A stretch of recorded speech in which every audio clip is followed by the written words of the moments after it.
오늘은 우리가 지금까지 배운 게 뭐죠? 왜 5살 때부터 성경을 가르쳐야 되느냐? 우리가 이제 태중에서부터 성경을 가르쳐야 되지만 본격적으로 성경을 가르칠 때는 5살 정도 되면은 뭐라고 그래요? 기분 나쁘면 나 밥 안 먹어 그러죠. 그럼 이 말은 무슨 말이에요? 배불러서 안 먹는다는 거예요? 나 밥 안 먹어 그러면 어머니가 속상하는 걸 안다는 거예요. 이게 뭔가를 좀 알아갈 때 그때부터 뭘 가르치라고요? 성경을 바르게 가르치라. 그러니까 물론 그 전에 기도를 충분히 해야죠. 그러나 우리가 뭔가 말귀를 알아들을 때, 말귀를 알아들을 만할 때 그때부터 성경을 이렇게 이 성경, 이 통성경 포인트로 잘 가르치면 그 아이들이 믿음으로 잘 세워지게 되는 것이죠. 자, 그 다음에 이제 우리가 성경이 뭐냐 이것에 대해서 배웠습니다. 그 다음에 성경의 영성, 성경의 영성이 뭐라고요? 알, 및, 순, 제, 영. 뭘 알아야 돼요? 예수님의 탄생, 그 다음에 사역, 십자가의 죽음, 뭐 마지막 일주일 이런 거 다 알아야 되지요. 그 다음에 부활, 예수님의 생애에 대해서 전부 다 알아야 됩니다. 말씀을 알아야 됩니다. 그러면 믿음이 생겨지게 되고 그 믿으면 체험을 하게 돼요. 그 체험을 통해서 하나님께 영광을 돌린다. 이 부분까지 나누었습니다. 오늘은 성경에서 가장 중요한 순간, 여러분의 인생 속에도 어떤 아주 터닝 포인트가 되는 여러분의 인생의 삶을 바꾸는 어떤 귀중한 시간이 있을 수 있을 것입니다. 그 여러분의 인생의 전환점이 되는 시간, 어떤 사람에게는 다 다르게 있다는 거죠. 그러면 성경에서 가장 중요한 순간, 성경 중에서 한 순간을 딱 꼽으라면 뭘까요? 성경 중에서 가장 중요한 순간. 그러면 이것 말고 성경 중에서 가장 중요한 한 구절을 택하라 그러면 뭘 택할 수 있을까요? 요한복음 3장 16절, 하나님이 세상을 이처럼 사랑하사 독생자를 주셨으니 이는 그를 믿는 자마다 멸망하지 않고 영생을 얻게 하려 하심이라. 이게 뭐냐 그러면 아주 이 성경의 핵심 키워드예요. 그러면 이것처럼 가장 중요한 순간, 성경 속에서 가장 중요한 순간이 뭐냐 그러면 다 이루었다 이 얘기예요. 따라서 해볼까요? 다 이루었다. 이거는 다 끝냈다 이 말이고, 그 다음에 헬라어로는 다 지불했다 이런 의미가 있어요. 그리고 그 다 이루었다 하는 순간 성성의 휘장이 갈라지었어요. 그러니까 성경의 휘장이 완전히 갈라진 겁니다. 그래서 이 성서의 휘장이 갈라졌다는 게 무슨 의미가 있느냐, 또 이런 부분도 함께 나누어야 되는 거죠. 자, 성서의 휘장이 갈라짐으로 이제 뭐냐 그러면 율법을 다 이루었다는 의미도 있습니다. 그 다음에 5대 제사가 끝났다는 거예요. 제사장의 역할이 끝났다는 거죠. 이제 제사장들을 의지하지 않고 직접 우리가 하나님께 나아갈 수 있는 길이 열려진 거죠. 그래서 이걸 뭐라고 그래요? 만인 제사장. 이제 우리가 누구를 통하지 않고 직접 하나님께 나갔다는 거죠. 구약에서는 이스라엘 나라를 통해서 제사장 나라를 통해서 하나님을 증거했어요. 그런데 다 이루었다 이 말은 무슨 말이냐면 제사장 나라가 끝이 났고 하나님의 나라가 시작됐다 이런 의미도 있습니다. 그러니까 오늘 이 의미, 이런 의미를 쭉 한번 살펴보면서 다 이루었다, 이게 가장 성경에서 중요한 핵심 순간이다. 그러니까 중요한 순간, the moment, 가장 중요한 순간이 뭐라고요? 다 이루었다. 여기만 끝난 게 아니고 다 이루었다는 순간 성소의 휘장, 성소가 있고 지성소가 있고 그 가운데 휘장이 있는데 이 휘장이 갈라진 거죠. 이 지성소에는 어떻게 될까요? 대제사장이 1년에 한 번 자기 죄를 먼저 대속하고, 그리고 예복을 입고, 그리고 방울 달린 예복을 입고, 그리고 그 예복에 뭘 달아야 돼요? 반드시 끈을 메고. 그러니까 예복을 입고 방울 달린 옷을 입고, 예복 중에 그 방울 달린 것이 있어야 돼요. 그 다음에 끈을 묶고, 그리고 들어가야 돼요. 그리고 이스라엘 백성들의 죄를 사하는 대속죄일이 7월 10일 1년에 한 번 있었습니다. 근데 이때 만일 제사장이 죽으면 백성의 죄가 이 대속이 안 되는 거죠. 그러니까 이 날이 너무너무나 중요하고, 이 날이 이스라엘 백성들은 가장 중요한 날이었는데, 이 성소와 지성소 사이에 있는 휘장이 갈라짐으로 제사장의 역할이 끝났다. 이제는 필요가 없어졌다. 만인 제사장이 되었다. 누구라도 하나님 앞에 나아갈 수 있게 되었다. 오늘날로 말하면 예수 그리스도의 피의 은혜로 모든 민족, 모든 열방이 하나님께 나아가게 되었다. 이게 뭐냐 그러면 이 이야기가 숨겨 있는 거죠. 그러니까 다 이루었다, 이 이야기는 2000년 전의 이야기와 2000년 후의 이야기를 다 담고 있어요. 그러니까 2000년 전의 이야기, 2000년 후의 이야기, 이걸 다 담고 있는 게 뭐라고요? 다 이루었다. 성소의 휘장이 갈라졌다. 이게 이제 그 순간 이야기입니다. 이걸 첫 번째 두 개 나눠서 얘기하는데, 지난번에는 하나로만 했지요. 근데 이번에는 좀 더 디테일하게 하기 위해서 두 개로 나누었습니다.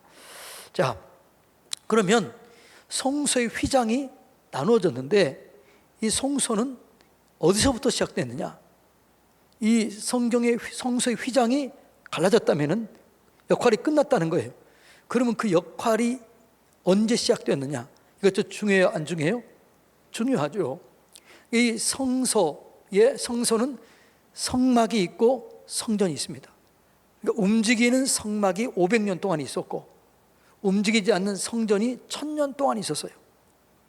그런데 이 성소는 어디서부터 시작된? 움직이는 성막에부터 시작된 거죠. 이 성막 이야기를 하려면 누구 이야기로부터 시작됐을까요? 모세 이야기. 모세를 준비시키고, 모세가 준비되자 출애굽을 시키는 거죠. 또 출애굽의 때가 되자 모세를 준비한 거죠. 똑같은 거죠. 그러니까 하나님은 사람을 준비시키시고 하나님 일을 이루는 거죠. 일을 이루기 위해서 사람을 준비시키는 거죠. 그래서 모세가 어떻게 돼요? 이제 태어난 지 3개월 만에, 3개월이 되었을 때에 모세가 아버지가 이 자그만 그 배를 만듭니다. 그리고 그 배, 그 어머니가 태웁니다. 그걸 뭐라고 그래요? 그 배가 갈대 상자. 이 갈대 상자는 이 원어적으로는 보면은요, 노아의 방주, 이거 의미가 똑같아요. 그러니까 무동력 있는 거죠. 동력이 없는, 그냥 바람에 따라 하나님께서 움직이게 하는 거죠. 그래서 이게 같은 의미예요. 그러니까 노아의 홍수 그 배와 이 갈대 상자는 같은 원어적인 의미가 있어요. 그래서 갈대 상자를 누가 만들어요? 아버지가 만들어요. 그 갈대 상자에 누가 태워요? 어머니가 태워요. 그리고 얘가 잘 되나 안 되나 누가 망을 봐요? 그게 누이가 망을 봐요. 그 왜 그랬느냐라는, 왜 그랬느냐? 왜 모세는 갈대 상자를 탔을까요? 왜 갈대 상자를 탔어요? 어머니가 태웠기 때문에 탄 거지요. 자기가 3살 때 하겠어요? 어머니가 태웠기 때문에. 그럼 왜 어머니는 갈대 상자에게 태웠을까요? 민족은 있었지만 뭐가 없어요? 나라가 없는 거죠. 그 나라가 없었기 때문에 그때 어떻게 해요? 애굽에 이스라엘 사람들이 요셉 때 입애굽이 있었잖아요. 출애굽이 있다면 입애굽도 있는 거죠. 나중에 이걸 얘기할 테니까 입애굽의 시작이 어떻게 해요? 요셉으로 시작되죠. 그 요셉으로부터 어떻게 돼요? 나중에 400년이 지난 다음에 이제 이 일이 시작되는 거죠. 그리고 요셉을 통해서 입애굽합니다. 그리고 왕조가 바뀌면서부터 이제 이스라엘 민족을 핍박하기 시작해요. 그런데 이스라엘 민족은 핍박하면 핍박할수록 번성하고 번성합니다. 그러니까 애굽 사람들이 어떻게 돼요? 야, 우리가 밖으로 전쟁을 나가면 이 사람들이 여기서 데모를 일으킬까? 쿠데타를 일으킬까? 아니면 적군들과 손을 잡고 우리나라를 무너뜨릴까 염려가 돼서 어떻게 해요? 남자아이를 다 죽입니다. 태어나는 아이들을 다 죽게 해요. 근데 처음에는 어떻게 해요? 누구한테 죽이라고 그래요? 그 산모들한테 죽이라고 그럽니다. 그러니까 이 산모가 아니고 그 뭐라고 그래요? 산파. 아이고, 그래, 말 잘하셨어요. 예. 산파들에게 다 죽이려고 그러는데 산파들이 어떻게 돼요? 하나님을 두려워함으로 죽이지 않아요. 그리고 뭐라고 그러니까, 아니, 이스라엘 여자들이 힘이 너무 세가지고 내가 갈 동안 다 애들을 탯줄 자르고 자기들끼리 다 합니다. 그러니까 왕이 어떻게 돼요? 이제는 던지라는 거예요. 강에 던져 다 죽이라는 거예요. 그래서 강에 던져 죽이라고 그랬는데 그의 모세 어머니와 아버지가 모세를 보니까 얘가 출중하게 생겼거든요. 믿음으로 보니까 얘가 뭔가를 할 일을 할 것 같아요. 그래서 갈대 상자를 태운 겁니다. 그래서 이게 뭐라고요? 부모가 태웠기 때문에, 나라가 없었기 때문에 이 태움을 받게 되는 거죠. 그리고 뭐라고요? 하나님께서 출애굽 시기를 결정한 거죠. 그래서 모세를 태우고 나중에 이 모세가 어떻게 자라납니까? 여러분이 잘 아는 것처럼 왕궁에서 40년 동안 애굽의 모든 학문을 배우고 자라가게 됩니다. 그리고 애굽이 이 모세가 40살이 되었을 때에 자기 민족의 정체성을 깨달아요. 그리고 자기 민족을 구원하려다가 어떻게 해요? 나중에 이제 애굽인을 죽이고 그 다음에 자기 민족이 싸우는 것을 말리다가 이제 애굽 그 자기 민족들로부터 배반을 당하죠. 그리고 도망을 갑니다.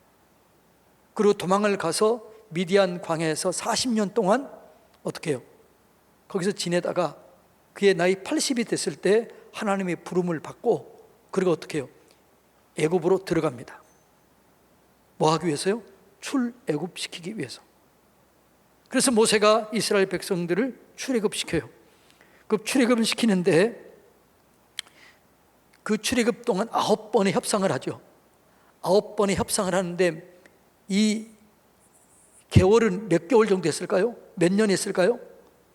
모세와 바로가 협상을 해요. 이 협상하는 기간이 6개월이에요. 몇 개월이요? 6개월 동안 9번 협상을 합니다. 이 9번 협상을 하는데 바로가 말을 안 들어요. 그러니까 그 당시에 최고의 문명을 자랑했던 나라가 이집트예요. 그런데 모세와 이제 이 바로가 협상을 하죠. 바로는 이집트 문명, 최고로 발달된 문명, 힘, 이걸 가지고 나가고, 모세는 뭘 가지고요? 하나님의 기적. 그러니까 이 문명과 기적이 대결하는 거죠. 그래서 협상에서 마지막 협상이 결렬돼요. 그리고 마지막 협상이 결렬되자 하나님께서 유월절 어린 양의 사건, 처음 듣는 것처럼 왜 그렇게 보세요. 유월절 어린 양 사건을 통해서 어떻게 해요? 장자 재앙을 통해서 이스라엘 백성들을 쫓아냅니다. 금, 은, 보화를 주고 빨리 나가라 그래요. 그 전에는 뭐지요? 협상이 협상. 그러니까 여러분, 이 모세가 출애굽하는 이유가 뭐예요? 하나님께 예배 드리기 위해서, 우리가 하나님께 예배하기 위해서 떠나간다고 그래요. 그렇게 얘기를 해요. 그러자 바로가 협상을 하지요.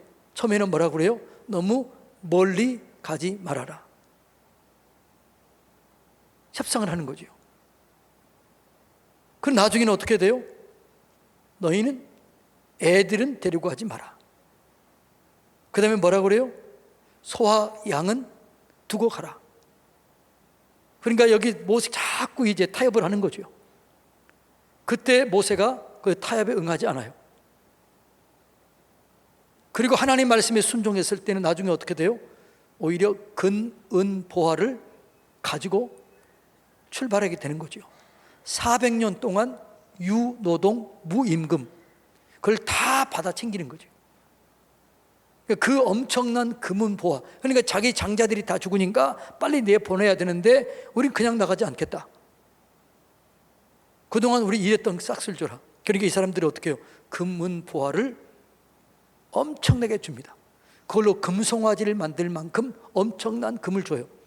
그리고 나중에 이것으로 성막을 만들 만큼 금을 그렇게 많이 줘요. 그리고 보냅니다. 그리고 이제 어떻게 돼요? 출애굽을 합니다. 그 출애굽을 이제 하는데 거기서 이제 시내산에 이르렀을 때에 거기서 1년 동안 있을 때에 시내산에서 몇 년 있어요? 1년 있습니다. 그때 거길 뭘 줘요? 하나님께서 율법과 성막을 줍니다. 뭘 줬다고요? 율법과 성막을 줘요. 율법이 뭐예요? 10계명. 나중에 보면 율법을 상세하게 하는 건 613개. 근데 이것을 구체화시킨 게 뭐라고요? 10계명을 줍니다. 그리고 함께 뭘 줘요? 성막 설계도를 줍니다. 성막 설계도를 줘요. 그리고 그 성막 설계도를 주면서 내가 여기서 너와 함께 만나리라 이렇게 얘기를 해요. 그런데 이 성막 중에서 제일 중요한 것은 성막 설계도를 주기 전에 뭘 주지요? 성막 설계도를 주기 전에 하나님께서 두 돌판을 줘요. 그 두 돌판이 뭐예요? 10계명. 그래서 이 성막 설계도를 주면서 성막 설계도를 주기 전에 두 돌판과 뭘 줘? 언약궤를 줘. 언약궤. 언약궤 속에 뭐가 들어가요? 제일 중요한 게 뭐예요? 말씀. 나중에 후대에서는 먼저 맨 처음에는 말씀이 들어갔다가 아론의 쌍난 지팡이 그리고 만나를 담은 항아리, 이 세 개가 거기 들어간 거죠. 그래서 여기 이 언약궤를 주고 이 언약궤를 보관할 장소를 주는데 그 언약궤를 보관할 장소가 뭐예요? 그게 성막이에요. 그런데 이 성막은 움직일 수 있는 거죠. 500년 동안 이 성막을 움직이는 거죠. 고핫 자손이 어깨에 메고, 그 다음에 다른 사람들이 성막을 움직이면서 500년 동안 돌아다닙니다. 그리고 그 백성들 중간에 성막을 놓고 그리고 거기서 구름 기둥이 떠오르고 불 기둥이 떠오릅니다. 그럼 불 기둥, 구름 기둥의 움직임에 따라서 이 사람들이 움직여요.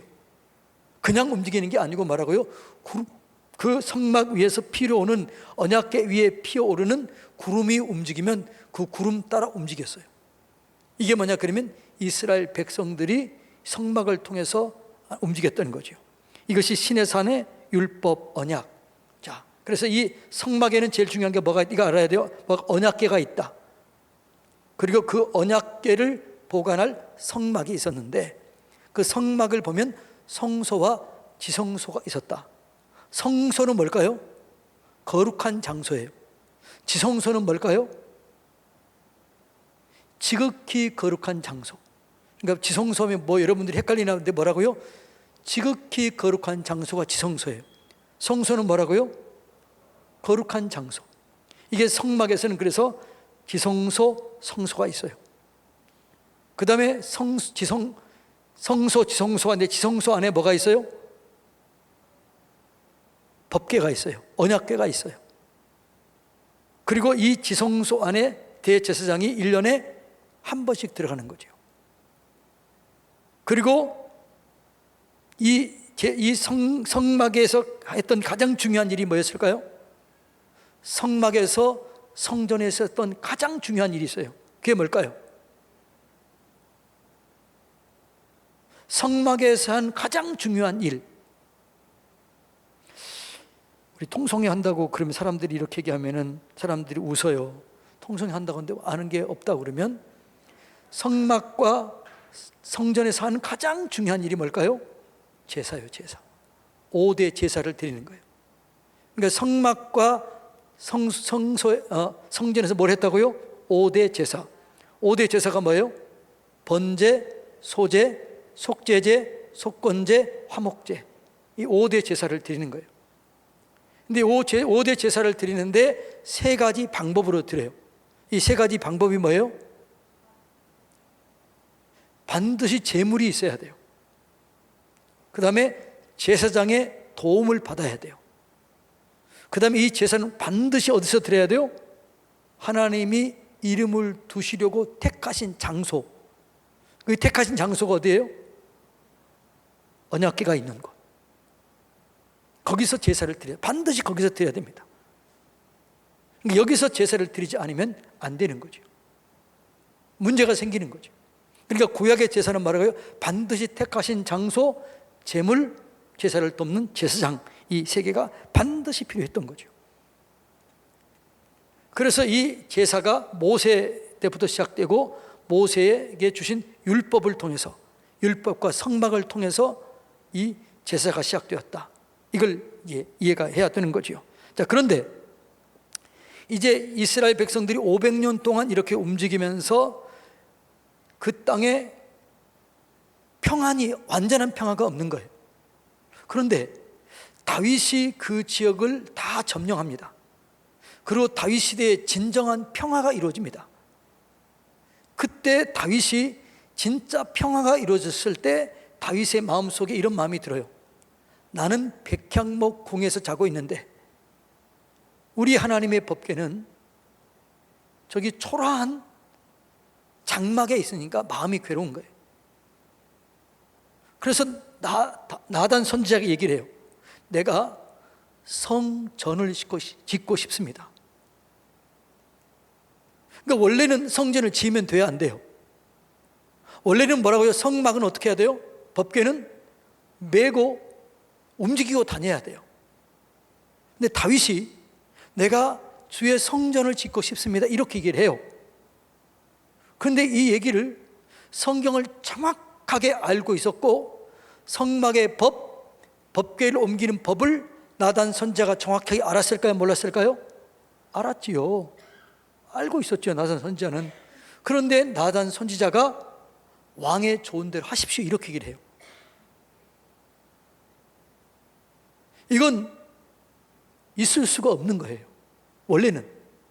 그런데 사실은 이렇게 평안했을 때에 하나님께서 한 지파를 통해서 성전을 지을 것을 하나님께서 뭐예요? 힌트를 줘요, 힌트. 그 힌트를 누가 아는 거예요? 다윗이 아는 거예요. 다윗이 이것을 기억해냈고, 누구도 이 마음을 알았어요?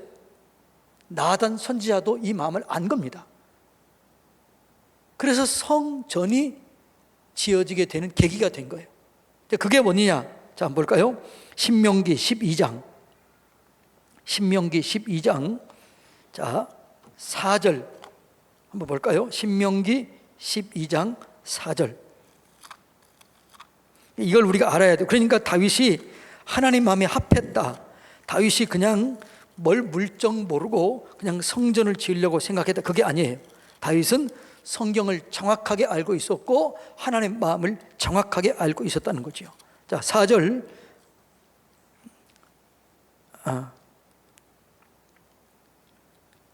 10절 먼저 읽어봅니다. 자,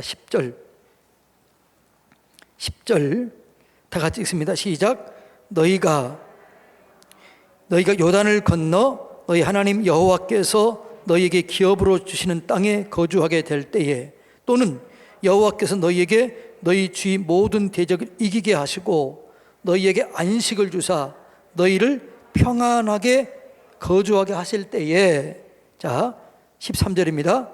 너는 삼가서 내게 보이는 아무 곳에서나 번제를 드리지 말고 오직 너희의 한 지파 중에 여호와께서 택하실 그곳에서 번제를 드리고 또 내가 내게 명령하는 모든 것을 거기서 행할지니라. 그러니까 하나님께서 신명기에 모세에게 이 성전에 대한 힌트를 줬다, 안 줬다? 줬던 거예요. 이걸 누가 기억해내요? 다윗이 기억해내요. 그러니까 다윗이 이것을 기억해내고 이것을 나단 선지자에게 얘기했더니 나단 선지자도 이걸 알았다, 몰랐다? 알고 있었던 거죠. 그래서 나단 선지자도 이렇게 하나님의 감동 받은 자였지요. 그래서 뭐라고 그래요? 하나님이, 왕이 마음에 좋은 대로 하십시오, 이렇게 얘기를 해요. 그리고 기도로 들어가지요. 그러니까 이것이 전혀 성경에 근거 없는 얘기가 아니에요. 그러니까 성경 속에서 너희가 이제 가나안 땅에 들어가서 모든 땅을 점령하고 너희 나라가 평안하게 될 때는 이제는 움직일 필요가 있어요, 없어요? 없게 되는 거지요. 그 땅을 모든 지파에게 그 땅을 골고루 나눠주게 되는 거지요. 그때 어느 한 지파를 택하고 그 지파 그 가운데서 너희 거기서 예배를 드리라. 이 말씀을 누가 바르게 해석한 거예요? 다윗이 바르게 해석한 거예요. 이 다윗의 이 마음을 나단이 받은 거죠. 그리고 성전이 되어지는 단초가 되었다. 이해가 되나요? 그러니까 여러분, 이 다윗이 하나님을 마음을 깊이 이해했던 사람이에요. 자, 한번 놀래주세요. 시작. 다윗이 대단한 사람이잖아요. 그러니까 이 마음을 다윗이 알았던 거죠. 아, 이제는 나라가 평안이 됐고, 이제는 뭐 싸울 일도 없고, 이제는 한 지파에서 우리가 법규 움직일 필요 없이 여기서 영원한 제사를 드리길 원하는 이 마음, 그 마음이 하나님의 마음이었던 거죠. 이 마음을 다윗이 받아요. 그리고 성전을 짓게 돼요. 그리고 이 성전이 1000년 동안 이어지는 거죠. 자, 이해가 되나요? 자, 그런데 다윗에게 주는데 조건이 있어요. 다윗에게 너 이 신명기 12장 말씀을 해석한 거 고맙다. 그런데 내가 너에게 조건을 준다. 그 조건이 3가지예요. 첫째는 뭘까요? 성막도 설계도가 있어요, 없어요? 성막 설계도가 있었어요. 성막 설계도는 누구한테 줬어요? 모세에게 준 거예요. 성전 설계도를 줘요. 성전 설계도는 누구한테 줘요? 예? 다윗에게 줘요. 그래서 다윗에게 조건을 주는데, 좋아, 성전을 짓는 좋다. 그런데 조건이 있다. 첫째가 뭐라고요? 너에게 내가 설계도를 주겠다. 두 번째는 뭐지요? 너가 성전을 지을 재물을 준비할 수 있도록 내가 재물의 복을 주겠다. 세 번째는 뭐예요? 너는 피를 많이 흘렸기 때문에 너는 성전을 짓지 못하고 내 아들 때에 가서 성전을 짓게 될 것이다. 이게 하나님께서 다윗에게 주는 조건이에요. 이해가 되나요? 자, 그래서 성막에서 성전으로 옮겨져요. 그런데 이 성전은 그냥 성전의 근거, 성경의 근거가 있다 없다? 있었다는 거죠. 근데 아무도 이것을 눈치채지 못한 거죠. 누가 눈치챘다고요? 다윗이. 그러니까 다윗은 모세 오경을 정확하게 알고 있었다 없었다? 알고 있었던 거죠. 그러니까 나단 선지자가 성경에 대해서 정확하게 알고 있었는데, 나단 선지자도 아하, 기도해 보니까 맞는 거예요. 하나님이 왕의 좋을 대로 하십시오. 같이 마음을 알게 된 거죠. 그리고 성전을 짓게 되는 것입니다. 그리고 이 성전을 누가 지어요? 솔로몬이 지어요. 여러분, 우리는요, 다윗 하면 떠오르는 이야기가 뭐예요? 예? 골리앗. 이것은 다윗과 골리앗은 성경의 이야기에 비하면 예매매한 이야기도 안 돼요. 그러니까 다윗에게는 그 엄청난 이야기가 있는데, 우리는 기껏 하면 떠오르는 게, 다윗 하면 뭐가 떠올라요? 골리앗. 솔로몬 하면 뭐가 떠올라요? 예? 솔로몬 하면 듣는 마음, 그래도 좀 깊이 있는 거죠. 솔로몬 하면 뭐가 떠올라요? 재판. 어떤 사람은 솔로몬 하면 100명의 부인, 이렇게 생각하는 사람도 있더라고. 솔로몬 하면 딱 떠올릴 게 뭘 떠올라야 돼요? 성전이 떠올라야 돼요. 솔로몬은 뭐라고요? 성전을 짓는 사람이에요. 그러니까 솔로몬이 성경에서 봤을 때 가장 중요한 일이 했던 게 그게 뭐라고요? 성전을 지은 거예요. 그리고 성전을 지으면서 이제 뭐죠? 하나님이 아브라함을 불렀던 그 목적을 이루게 돼요. 하나님께서 아브라함을 부른 목적이 뭐죠?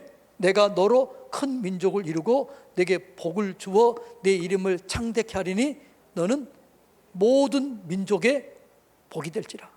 근데 성막이 있을 동안 이 성막은 누구를 위한 거예요? 세계 열방을 위한 겁니까? 이스라엘 백성들을 위한 겁니까? 이스라엘 백성들을 위한 거예요. 그러니까 모든 백성이 이 성막을 통해서는 복 받는 게 아니에요. 그런데 성막과 성전의 차이가 있어요. 성막과 성전의 가장 큰 차이, 이게 중요해요. 그게 뭘까요? 그게 뭐라고요? 답을 했잖아요. 뭐가 중요해요? 이방인의 뜰이에요. 이방인의 뜰이 뭘까요? 모든 사람들이 여기 와서 기도할 수 있게 된 거죠. 그 성소 지성소는 들어갈 수 없지만 모든 이방인들이 뭐라고요? 이 전에 와서 뭘 할 수 있다? 예배할 수 있다, 기도할 수 있다. 그래서 이 솔로몬의 성전이 지어짐으로 만민이 기도하는 집이 된 거죠.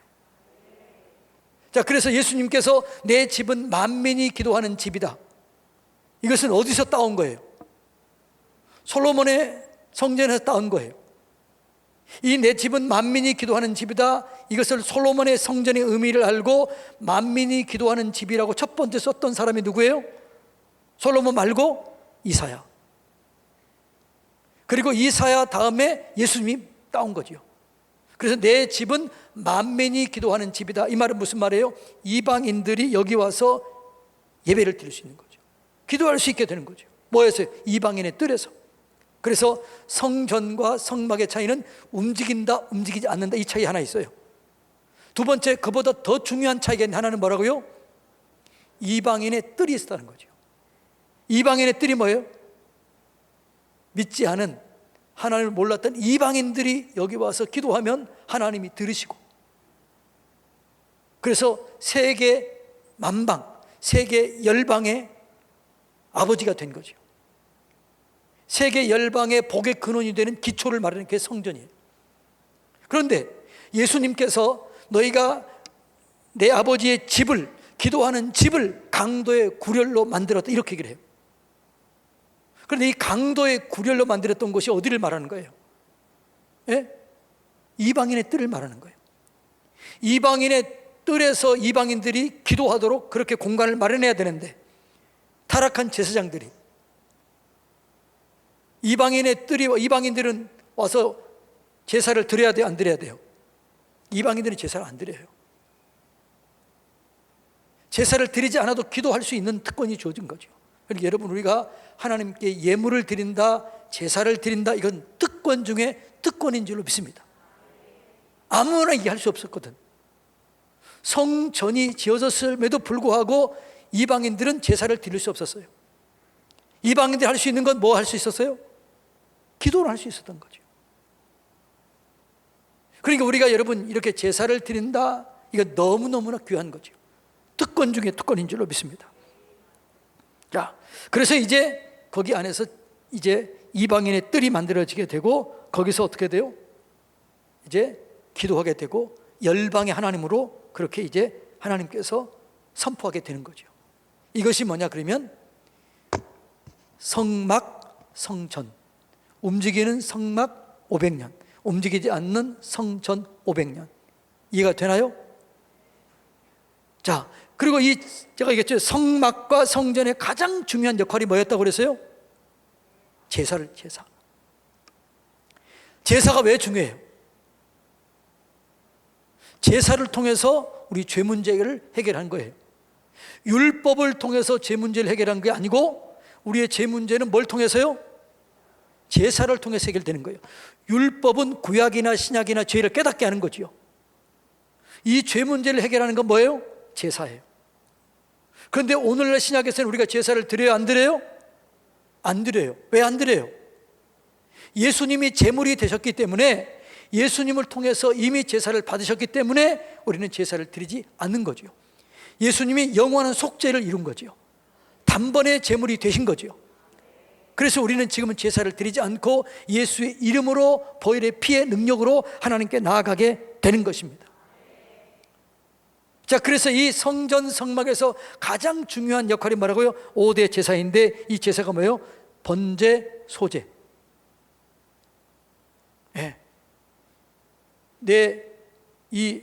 소제는 내 삶을 드리는 거예요.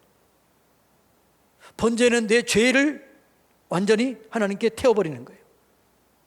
근데 그 번제와 소제는 이제 태워서 드리느냐, 가루로 드리느냐, 그런 거고, 화목제는, 속죄제는 뭐예요? 내가 하나님 앞에서 지은 죄예요. 속건제는 뭐예요? 물질로 하나님 앞에 지은 죄, 물질을 갚아야 하는 죄가 속건제예요. 화목제는 뭐지요? 이웃과의 관계 속에서, 하나님과의 관계 속에서 화목을 위해서 드리는 죄가 이게 화목제예요. 그래서 우리는 속죄제, 속건제, 화목제를 알아야 돼요. 예를 들어서 우리가 다른 사람들에게 재물의 손괴를 입혔다. 그럼 말로만 아이고 잘못했습니다 이러면 돼요, 안 돼요? 안 돼요. 왜요? 재물의 손해를 일으켰으면 재물로 갚아야 돼요. 이게 뭐예요? 속건제예요.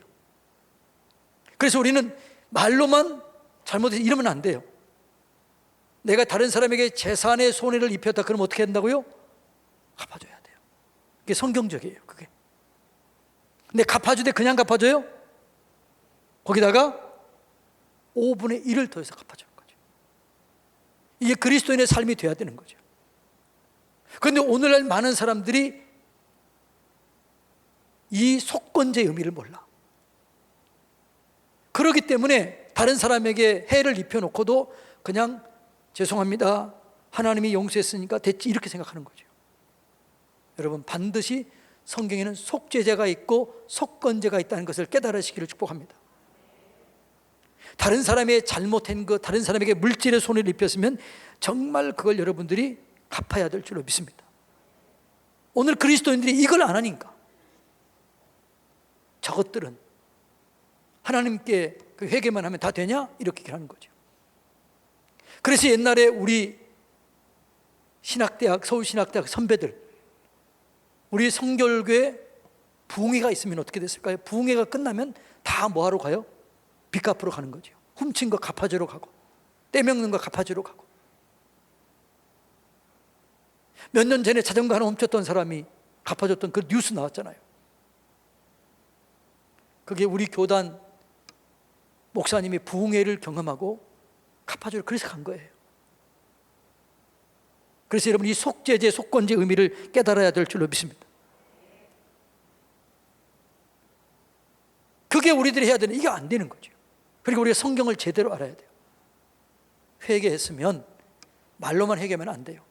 여러분, 우리가 영화 중에 밀양이라는 영화 있어요. 밀양 보셨나요? 밀양이라는 영화를 보면 어떻게 해요? 한 남자가 애를 납치해서 죽입니다. 그리고 그 애 엄마가 고심고심해서 용서하러 가요. 근데 이 남자는 뭐라고 그래요? 무덤덤하게 하나님이 나 용서했으니까 마치 당신 용서 필요 없다는 식으로 얘기를 해요. 그러니까 이 엄마가 어떻게 해요? 돌아버리는 거죠. 죄송해요, 이 표현을 써서. 왜 뭘 모르는 거죠? 속건제가 있다. 속건제. 이걸 알았다면 어떻게 했을까요? 내가 내 자식은 주지 못하지만 정말 죄송하고 정말 아파하고 그렇게 해야 되는데, 오늘 우리들의 모습이 그런 모습이 많아요. 주님께 회개했으면 됐다. 아니에요. 보상해야 될 거 있으면 보상해줘야 이게 그리스도인다운 삶이에요. 이걸 깨달으시기를 주님의 이름으로 축복합니다. 그러니까 이게 제대로 가르쳐야 되는데 제대로 안 가르치니까 그냥 예수님이 용서했으면 된 거지. 그렇게 하니까 이게 문제가 많아지는 거죠. 자, 오늘은 제가 이 부분에 대해서, 속건제에 대해서 얘기하는 건 뭐냐 그러면, 우리가 너무너무나 쉽게 하니까 세상 사람들이 우리를 손가락질하는 거죠. 자, 그래서 세 가지 방법을 했다라는 거죠. 자, 그 다음에 그러니까 제사장들은 이 제사 역할을 했다. 제사를 도왔다는 거죠. 그 다음에 대제사장의 역할이 중요한 게 하나가 있어요. 그게 뭘까요? 도피성 제도예요. 사람들이 과실로 다른 사람을 죽였거나 과실치사, 과실로 다른 사람의 손해를 입혔으면 구약의 법은 뭐예요? 이에는 이, 눈에는 눈이에요. 동일보상법이에요.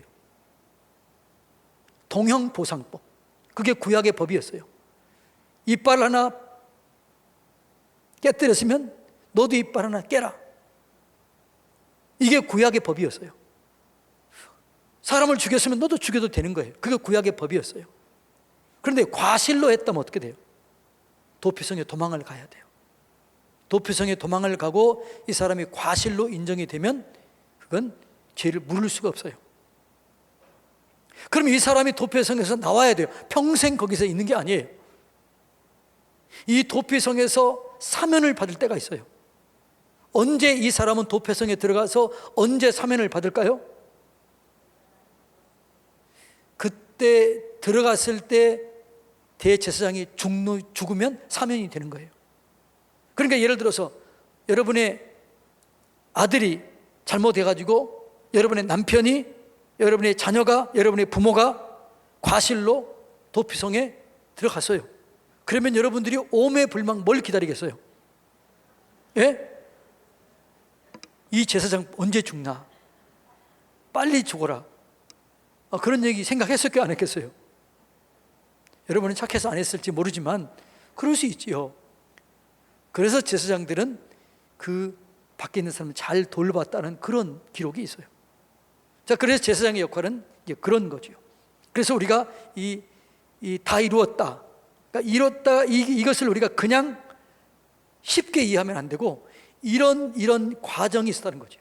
그러니까 다 이루었다, 이거는 엄청난 의미가 있는 거죠.